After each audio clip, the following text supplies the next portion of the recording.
Although not well known in the western parts of the world, Russian filmmaker Yuri Norstein is considered by many to be one of the greatest animators of all time. He also hasn't produced a complete work in 40 years. Despite the lapse of output, he hasn't been inactive.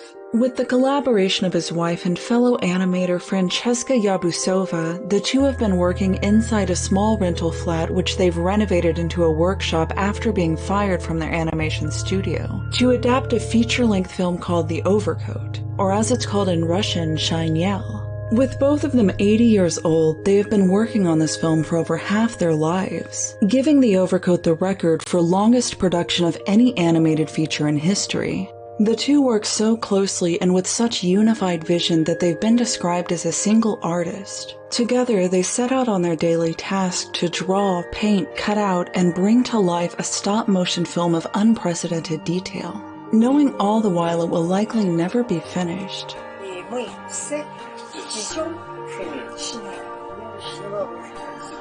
This is the story of The Overcoat and its decades-long production.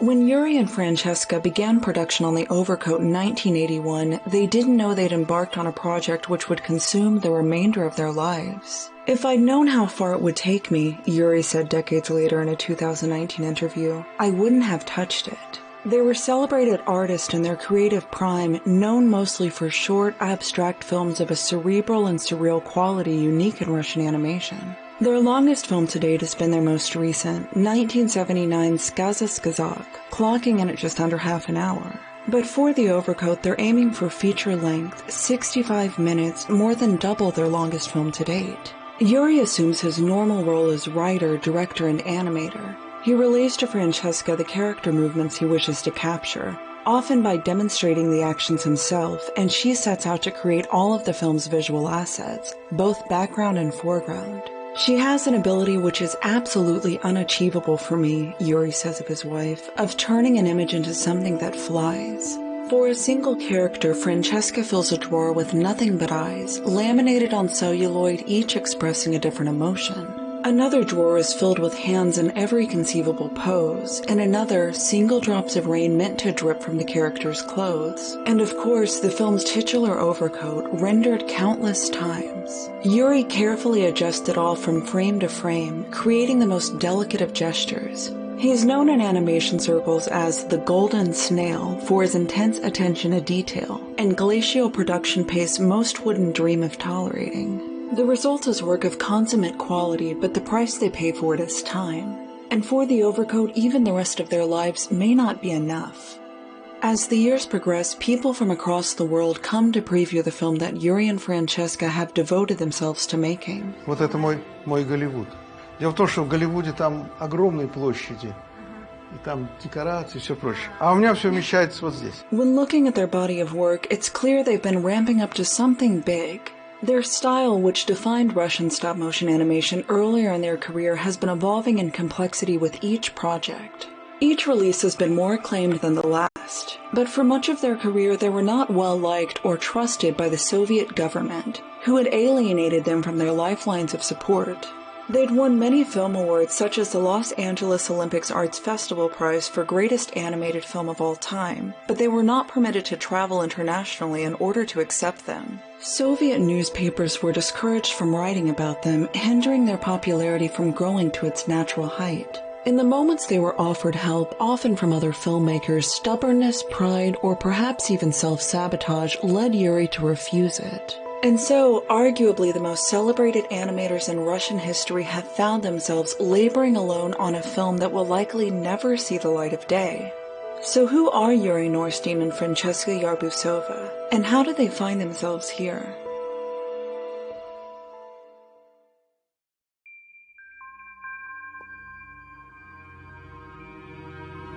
Yuri and Francheska met in 1967 and married the same year. They were both recent art school graduates who'd found employment at Soyuz-Multfilm, the Soviet Union's most prominent animation studio located in the heart of Moscow. Soyuz-Multfilm was where they would begin to perfect the techniques that would become the envy of animators everywhere. But at the beginning of their career, their work was not creatively fulfilling. Early assignments alternated between instructional cautionary tales for children such as 1969's Children and Matches.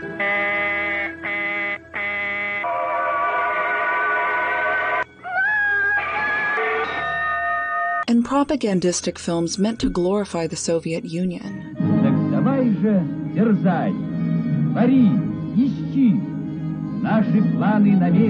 They did quality work knowing it was the only way to earn enough trust to be given creative control of their films, but it was a struggle. I hated myself, the films, the studio, Yuri said of their early days at Soyuz-Multfilm. But however frustrating, these apprenticeship years were instrumental in developing their craft. To this day, Yuri and Francheska use a type of stop-motion they learned at Soyuz-Multfilm called cutout animation, a technique they describe as primitive and plebeian, or sometimes just the Soviet technique. Figures are drawn, cut out, and puppeteered in between shots to create movement, creating a style that has been described as paper dolls photographed in 3D.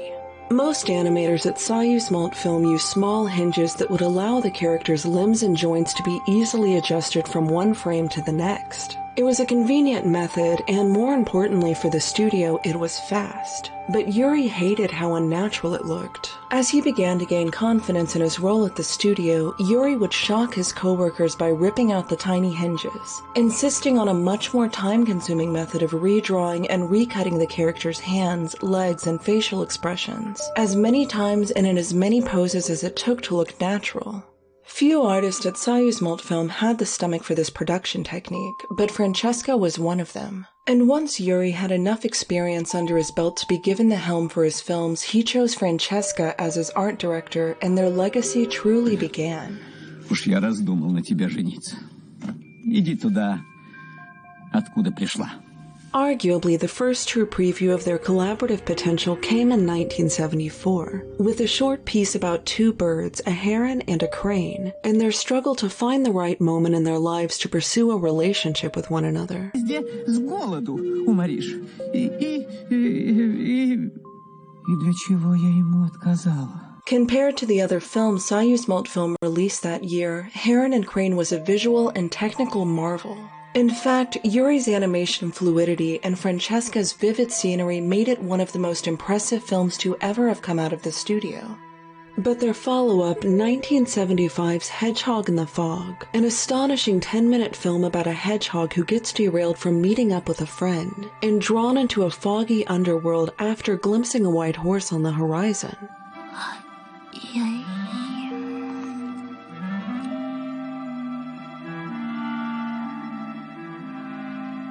was an even bigger success, both artistically and commercially, earning Yuri and Francheska top animation awards. Many of the issues that would later plague their creative relationship hadn't yet fully formed, and their most persistent source of stress during these early years was their production pace. Soyuz-Multfilm was accustomed to releasing around 40 films per year, and having a director spend an entire year making a single 10-minute film was straining the patience of the studio executives. But they couldn't deny the cultural impact these films were having, and there was a sense of being in the halcyon days at Soyuz-Multfilm with Yuri and Francheska on their way to international stardom.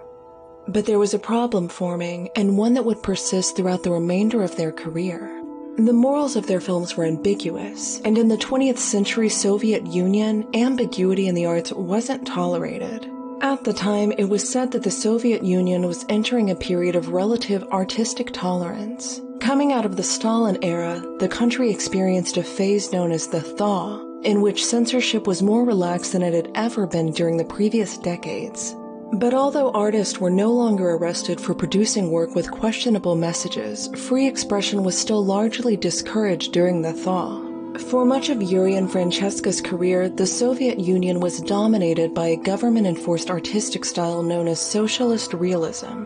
Socialist realism was easily identified by its absence of ambiguity, and offered only simple stories with clear meanings, meant to extol the virtues of the Soviet way of life. Despite its name, the art of socialist realism made no attempt to be realistic. Heroes were discouraged from having vices. Sex was forbidden from being portrayed or even suggested. A popular and widely encouraged character trait of a socialist realism protagonist was the patriotic desire to put in a hard day's work.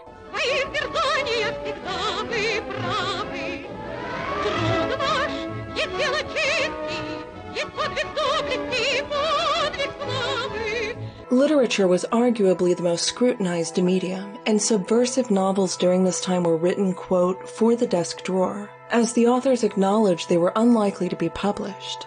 Live-action films were also regularly subject to audits. Script supervisor roles within movie studios were said to have been filled by KGB agents, whose only goal was to reject potentially seditious content. Animation was considered to be a bit of a blind spot for censors who assumed the corner of the industry contained nothing but harmless children's stories. But in 1968, Soyuz Multfilm had produced The Glass Harmonica, an enigmatic film about the need for artistic liberation in the face of oppressive bureaucracy.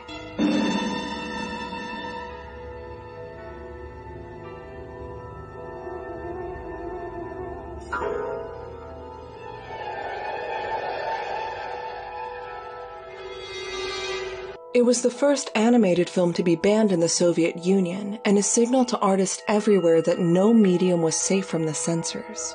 It didn't take much to arouse the suspicion of the censors for socialist realism, who'd had their eyes on Yuri and Francheska for years. Their films, innocent and playful on the surface, certainly weren't overtly seditious, but they weren't noticeably patriotic either. But in the late 1970s, Yuri and Francheska completed their most ambitious and ambiguous film to date. And it was one which would simultaneously hinder the advancement of their careers, while solidifying their legacies as two of the greatest animators of all time.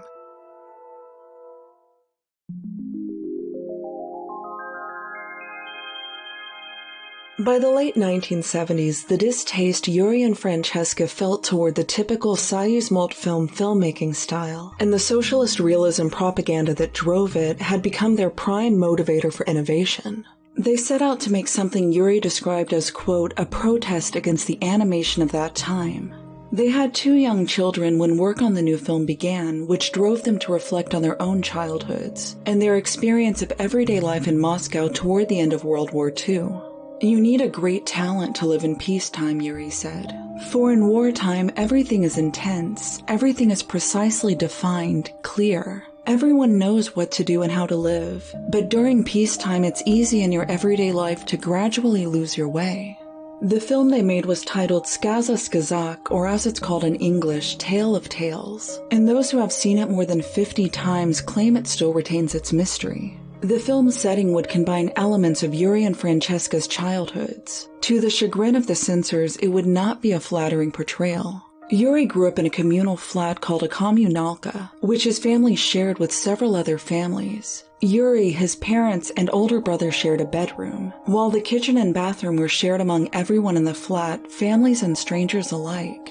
In comparison with other communal flats, we were better off, Yuri said of the kommunalka. We had 5 families, that means about 20 people in the flat, but above us on the first floor there was a flat with 12 or so families. The corridor which connected the rooms doubled as a storage area for the family's belongings and a place for cooking. With only a single 25-watt bulb to light the entire space, one could barely see in front of them. The heat, noise, and smells, Yuri said, were terrible. We had no money and had to economize with everything. Yuri remembers when he was 4 years old, his aunt lost her newborn baby, and she gave Yuri her breast milk so it wouldn't go to waste. As Yuri fell asleep every night, his mother would sing to him a lullaby about a little gray wolf who would come to snatch him from his crib and take him away. It was a traditional lullaby, but it adopted a sinister meaning when considering the Norsteins were Jewish. And with the Nazis already occupying parts of the Soviet Union, the threat of capture and deportation was ever present.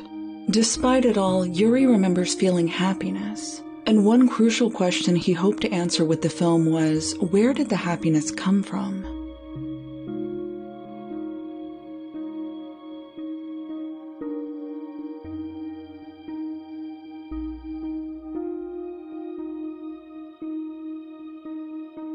Francheska designed the house in the film as an amalgamation of Yuri's childhood communalka and her own childhood home, where she spent her days either drawing with her mother or helping her father catch and catalog insects for his experiments. Like all of Francheska's work, Tale of Tales is rich with carefully detailed flora and fauna, of which her knowledge is said to be encyclopedic, and she would create a sense of depth in every scene by layering it onto a multiplane camera.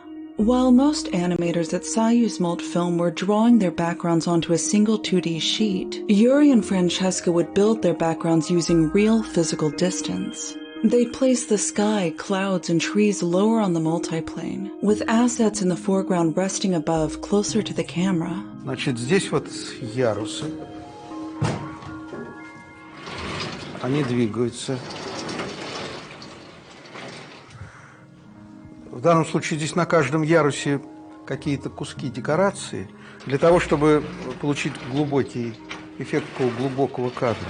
Bizarre techniques such as photographing real raindrops to meticulously cut out and animate onto dripping leaves, or lighting fires in the studio in order to achieve this shot, only increased the divide between what most animators were willing to do for their films and what Yuri and Francheska insisted were necessary. Сказка Сказок was the most high-effort work they'd ever done, but the effort took its toll, and Yuri and Francheska nearly sacrificed their marriage and their sanity in order to achieve it. Yuri was growing increasingly difficult to work with. He felt a constant urge to outperform their previous films, and when things didn't come together as he'd envisioned, he later admitted to shouting blame at Francheska. They were destroying each other, wrote a friend of the couple. Fran was going to hang herself twice, if I remember correctly. Yuri was banging his head against the wall, and out of this suffering came the film.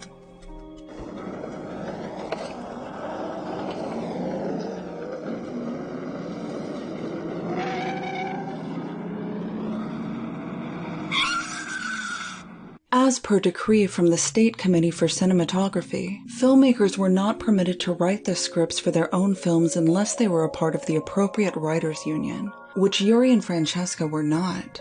So, when considering potential screenwriters for Сказка Сказок, they decided to make a choice that was, in itself, an act of defiance against the censors. Lyudmila Petrashevskaya was a controversial Soviet novelist and playwright. Some of her more recent books are titled, There Once Lived a Woman Who Tried to Kill Her Neighbor's Baby, and There Once Lived a Girl Who Seduced Her Sister's Husband and He Hanged Himself, Love Stories. Like Yuri and Francheska, she made no attempt to follow the artistic principles of socialist realism. Most of her work had been banned, with her plays performed secretly in small theaters. The screenplay for Сказка Сказок that Lyudmila submitted to the State Committee for Cinematography was approved. But what they didn't realize was that the script was a decoy. The simple story described in the script of how, quote, friendship and comradeship stands above all else, drew barely a passing resemblance to the cryptic fever dream that was ultimately Сказка Сказок.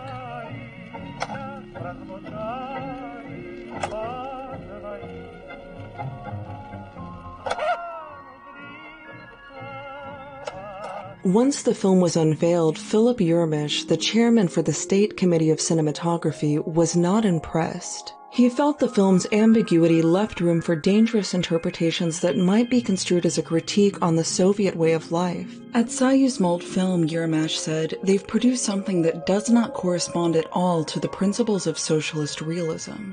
Yurmish had replaced the previous chairman only a few years prior. and he was there to crack down on the Soviet film industry's, quote, lack of ideological purposefulness. He is described in the book Behind the Soviet Screen as a complete cynic who hates films and filmmakers, and is only interested in power for power's sake.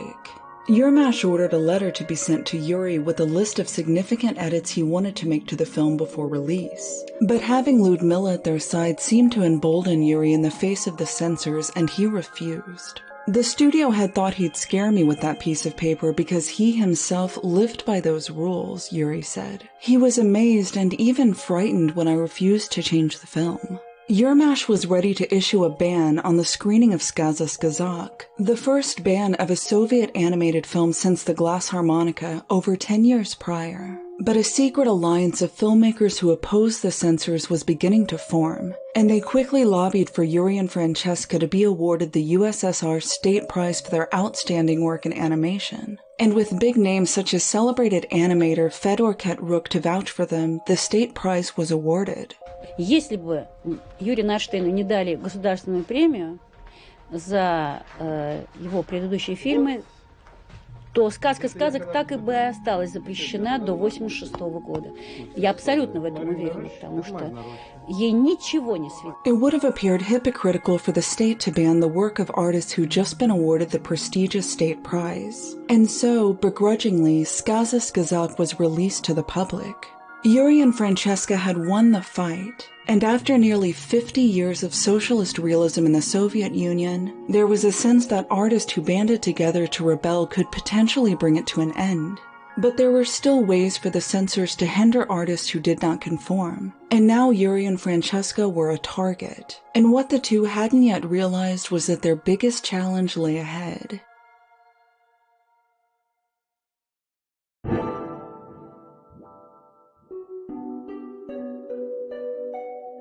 Following the release of Skaza Skazak, Yuri and Francheska were eager to begin work on their next film. They'd begun to develop a bit of a reputation for lengthy and problematic productions, but the executives at Soyuz Multfilm still seemed to appreciate their ambition. So when Yuri and Francheska pitched their idea, they were granted funding and studio space. The film was called The Overcoat, and its characters and plot would be based on a short story of the same title by Russian novelist Nikolai Gogol. The story follows a compulsive and solitary copy editor named Akaky Akakevich. At work, he copies ledgers, notices, and any other text put in front of him. At home, he doesn't know what to do with himself other than to continue copying, using whatever random bits of script he finds lying around his house until he falls asleep. He nearly freezes each day as he's walking to and from his office, and his overcoat is so threadbare that his tailor declares it a lost cause. So Akakevich saves up his rubles for a year, often going without food, in order to have a replacement made. Once his tailor finishes the new overcoat, Akakevich finds it so warm and beautiful that it transforms his life.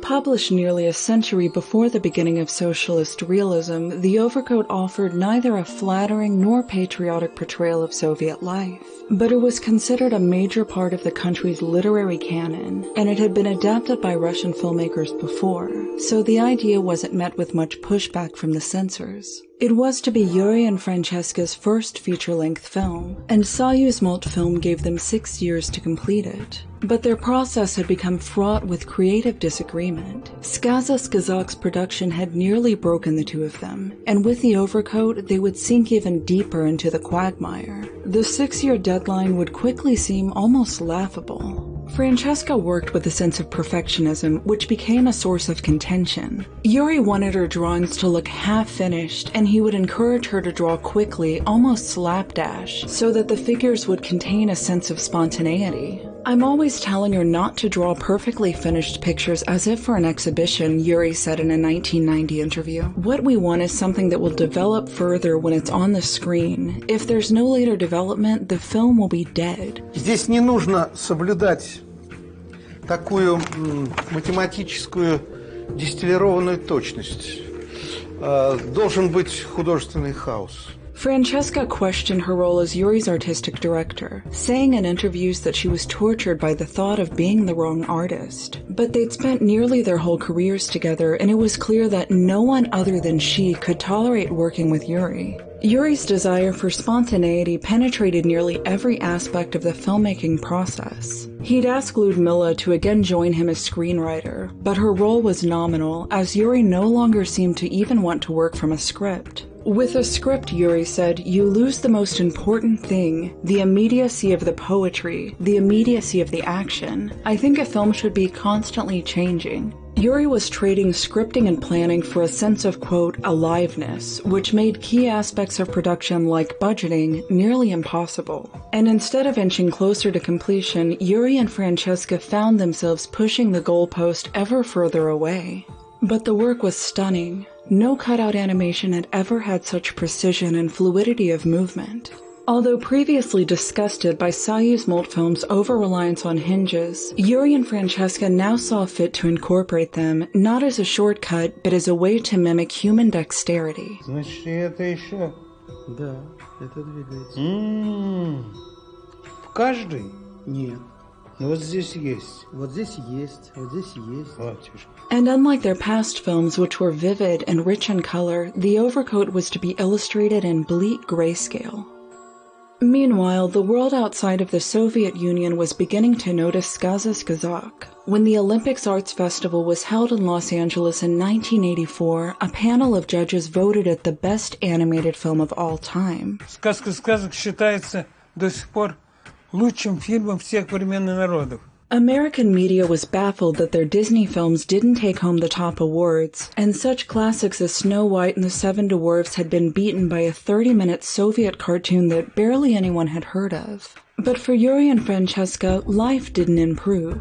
They were not permitted to travel to Los Angeles to accept the award, and it's been written that during the ceremony, a KGB agent was there to accept it on their behalf. This was a somewhat common technique used to suppress seditious content that was gaining international popularity. Notably, in 1958, Soviet author Boris Pasternak was banned from accepting the Nobel Prize for his novel Dr. Zhivago, which at the time wasn't even allowed to be published in its native country. But not only did the achievement of having created the greatest animated film of all time do little to earn the respect of their government, Soyuz Multfilm fired Yuri and Francheska from their studio once the 1986 deadline for The Overcoat arrived, and only 10 minutes of completed film could be delivered, a fraction of its anticipated runtime. They were arguably the best in the world at their craft, and yet it seemed to mean nothing. They had been abandoned, and if they were to continue, they would only have each other. And for Yuri and Francheska, these conditions would prove to be paralyzing. Я только знаю, что я все время прусь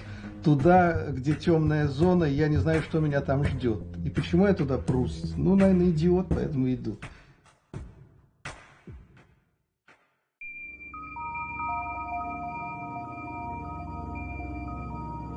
By the mid-1980s, the signals to leave behind the shallow predictability of socialist realism had grown too strong for the USSR to ignore. Artists and audiences alike were demanding change. Although the Soviet Union had moved away from outright banning films, Philip Yurmesh still exercised control over filmmakers by manipulating public opinion.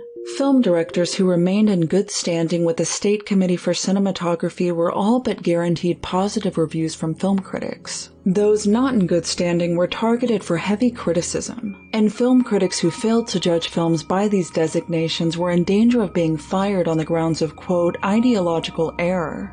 But Soviet audiences were not stupid, and negative reviews for a film often led to a higher attendance as people became intrigued by what the censors didn't want them to see. By 1986, it became clear that enforcing socialist realism had the inverse of its intended cultural effect. Philip Yurmesh was fired from his role as the head of the State Committee for Cinematography on the grounds that he was a, quote, barrier to creative expression. Previously banned films suddenly started playing in Soviet theaters for the first time to enthusiastic audiences. This period became known as the Perestroika, and despite being a source of uncertainty for the future of the nation, many Russian artists saw it as a liberation. Вот это ощущение, которое я потом всю жизнь его искал. Ощущение чего? Свободы? Да. Те несколько лет перестройки были прекрасным временем. Временем больших надежд. But while others were celebrating, Yuri and Francheska were alone with their unfinished film. Each morning, they'd wake up to the Overcoat, sitting in spools and drawers. Drawings of Akaki Akakevich, along with his various poses they needed to render, loomed over their workspace. They assembled their own multi-plane camera station, developed their own film, and built their own sets, turning the Overcoat into a completely independent project. But the more challenging things became, the more effort they seemed to put into the film. Yuri would occasionally discover a new technique while animating a scene, then realize he needed to go back and redo everything he'd done before it in light of his new discovery. And by the 1990s, their standards had become sadistically high. Minuscule movements like the pouring of tea from a mug or the removal of a robe required untold hours. They had years of work ahead of them, and progress had slowed to a crawl. Their personal problems persisted as the boundary between their marriage and the Overcoat began to erode. While Yuri had authority over Francheska at Sayuzmalt Film, in their house and in their rental space, they were equals. And as work continued, Yuri complained that he felt less like Francheska's director and more like just her husband, a feeling he described as, quote, a terrible hindrance.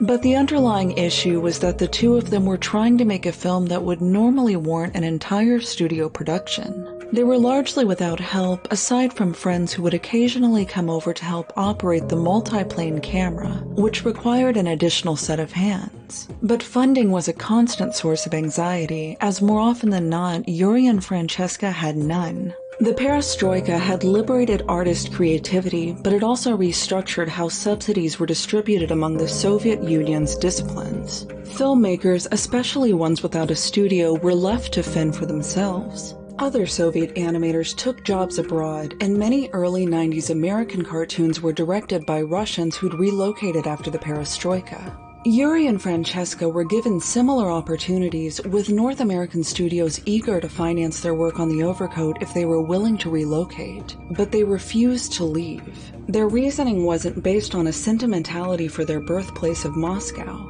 but rather a notion that the Overcoat could only be created amid feelings of discomfort and uncertainty. Yuri drew the following analogy. Once as a child, I fell off my bike and grazed my elbow. I couldn't feel the rest of my body at all, only the elbow. And it's like that with work. You should only work with the injured part, and you can only get that feeling at home.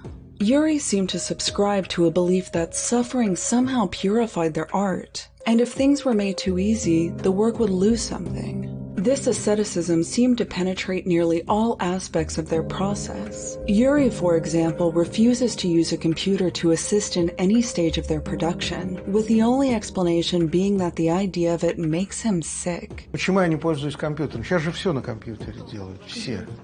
То есть я считаюсь последним диким человеком, который в диких шкурах с дубиной в руке ходит, уже разговаривать не умеет и только орет.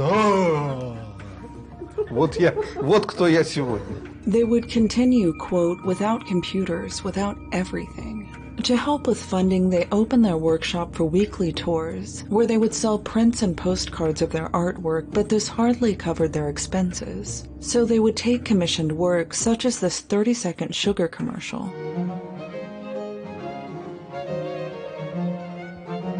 But their perfectionism and complicated working relationship would cause these side projects to delay Overcoat production for sometimes years at a time. They spent 18 months animating this short segment for a children's television show.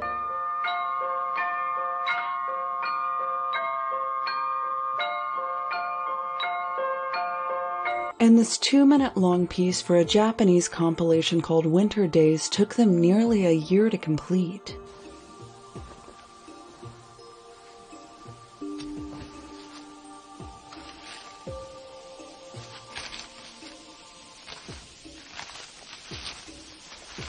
Their work was more impressive than ever, but by 2004 they'd added only 15 minutes of footage to the Overcoat, bringing the total to 25 minutes. They had been in production for 24 years and were barely over a third of the way to their desired runtime.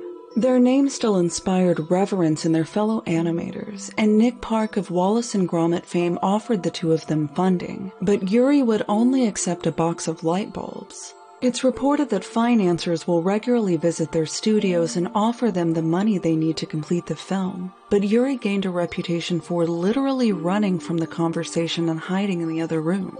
A close friend of the couple summed it up by saying the only things Yuri is afraid of are the things that might really help him. So at Yuri's insistence, the greatest Russian animators of all time would trudge along on their own, with the unfinished Overcoat an ever-present part of their lives. And slowly they would grow accustomed to the reality that they may never finish it, and that not finishing it was, in many ways, a choice.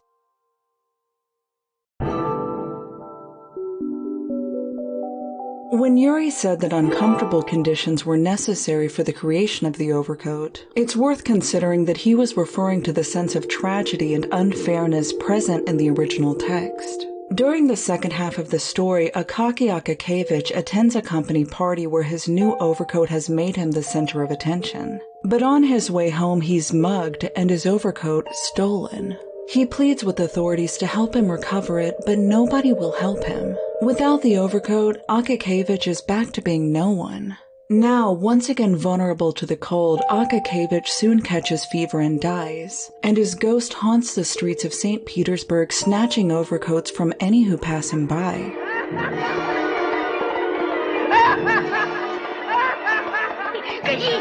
The story of Nikolai Gogol himself has an equally tragic ending. He sabotaged his final manuscript, a follow-up to his acclaimed novel Dead Souls, which he'd been working on for years, by throwing it into a fire during a brief psychosis. He fell into a depression, stopped eating, and died alone in his bed a week later. With Yuri and Francheska's previous films, from the light-hearted Heron and Crane to the solemnly optimistic Skaza Skazak, there was always the drive to outperform their past selves. But there didn't seem to be any element of purposely making things more difficult for the sake of artistic purification. But it's clear they view the Overcoat differently. And despite the fact that some of their short films under Sayuzmalt Film continue to be celebrated as some of the greatest of all time, the Overcoat's 40-year-long and counting production cycle is what they're on track to be most known for.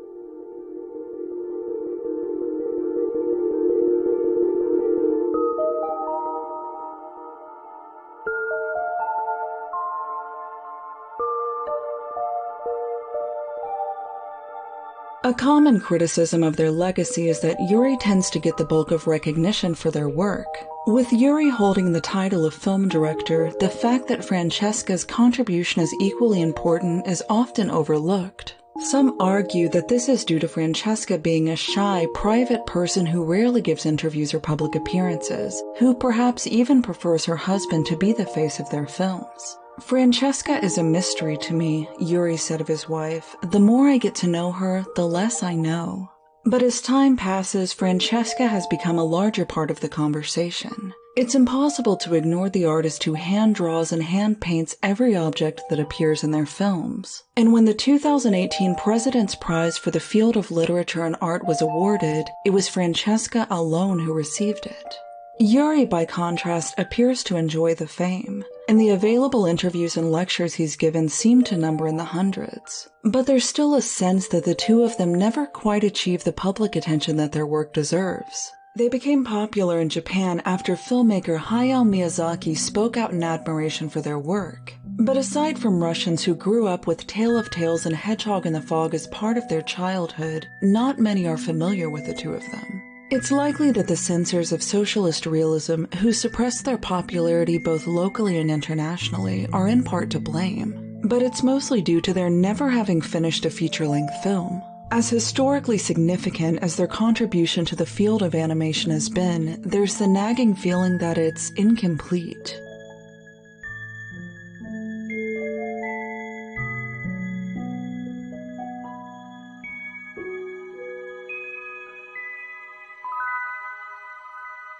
The experience of working on a single film for 40 years is something virtually no one else can relate to. But other examples of decade-long animation productions, while rare, are not unheard of.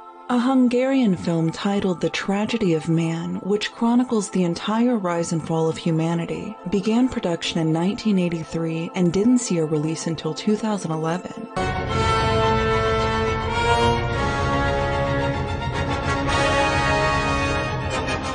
Like The Overcoat, setbacks due to the restructuring of government funding as well as an ambitious animation style were culprits for the delay. But easily the most well-known example is an English film titled The Thief and the Cobbler. At the time of its release in 1993, it took the record for longest film production at 29 years. Similar to Yuri and Francheska, director Richard Williams took outside film projects in order to fund it, which elongated the film's early production. But disputes over the intellectual property rights of the characters, ever-increasing animation complexity, and an economic recession caused this film to run significantly behind schedule and over budget. The Thief and the Cobbler was ultimately taken away from its director, and a theatrical version was cobbled together by a studio producer. It released to poor reviews and even poorer attendance. It wasn't until over a decade later that audiences began to appreciate The Thief and the Cobbler, when an edit of the film that was truer to its original vision surfaced. But even this version is clearly unfinished. From far south of Gaza, a beautiful being from Mombasa. The Thief and the Cobbler had such a lengthy production that many voice actors and animators passed away before they saw the film's release. This happened during The Overcoat as well. Close friend and cinematographer Alexander Zhukovsky, who would regularly show up to the Norstein studio to help with filming, passed away in 1999. Aside from Ludmilla, Zhukovsky seemed to be one of Yuri and Francheska's few collaborators who'd understood their vision and could gel with their eccentric production habits. They described the loss as devastating, both professionally and personally. Other examples include The King and the Mockingbird, with its 30-year production marred initially by the bankruptcy of its studio and later by a lack of investor interest, and another Russian stop-motion animated film titled Hoffmaniata, which took its director 17 years to complete under Yuri and Francheska's old studio, Soyuz-Multfilm. Soyuz-Multfilm, like most Russian film studios, faced a period of economic downturn in the years following the collapse of the Soviet Union. While the studio ultimately recovered, many of the films in production during that time did not. The production span for The Overcoat is much longer than these other films, in most cases by 10 years or more. And while these titles were eventually released in one form or another, The Overcoat remains in production to this day. In a cryptic 2015 interview, Yuri stated that while the film is still his main focus, he no longer thinks about whether he'll have the strength needed to finish it. The two of them are in their 80s now, and The Overcoat is not even close to completion. Funding has continued to be offered by various sources, even from such government entities as the Russian Ministry of Culture. But Yuri's responses have become increasingly predictable. "You can't take from someone who doesn't give a damn about you," Yuri said of his decision to decline the help. But even unfinished, The Overcoat is a significant work of art. In an effort to demonstrate the uncanny possibilities of their unique style of animation, Yuri and Francheska have taken on a project so ambitious that it required half their lives to realize it. Their persistence in the face of an ever-diminishing likelihood of completion has itself become an aspect of the film. And whether or not The Overcoat is ever finished, Yuri and Francheska will close their animation careers just as they began, working together to create something that could only come from the two of them. И не знаю, что я получу в ответ. Вообще, по поводу того, что такое мультипликация, я всегда рассказываю один и тот же анекдот. Когда в сумасшедшем доме сидит пациент и что-то делает, а его приятель спрашивает: "Ты чем занимаешься?" Он говорит: "Письмо пишу". Что, не видишь письмо? Ну и кому ты его пишешь? Себе пишу. И что там пишешь? Не знаю, еще не получал. Мне кажется, что здесь абсолютно. I'd like to thank NordVPN for sponsoring this video. Have you been trying to watch Tarkovsky's Andrei Rublev on a streaming service, but you live in the 1960s Soviet Union and it's been blocked by the censors for socialist realism? NordVPN allows you to change your virtual location with a single click, no matter where you are. Sorry, Khrushchev. NordVPN offers its users peace of mind by protecting their internet activity and online privacy. It hides your IP address, masks your location, allows you to use public Wi-Fi hotspots safely, protects against unsecure apps, and gives you access to your favorite content not regularly available in your location. NordVPN is also fast, and you won't have to compromise speed in order to take advantage of its protection and privacy. So visit nordvpn.com/atrocityguide and use the promo code atrocityguide to get a free 4 months added to your 2-year plan. And once again, thank you to NordVPN. Their support allows me to invest more time, energy, and resources into the channel and hopefully bring you all better videos. And thank you for watching.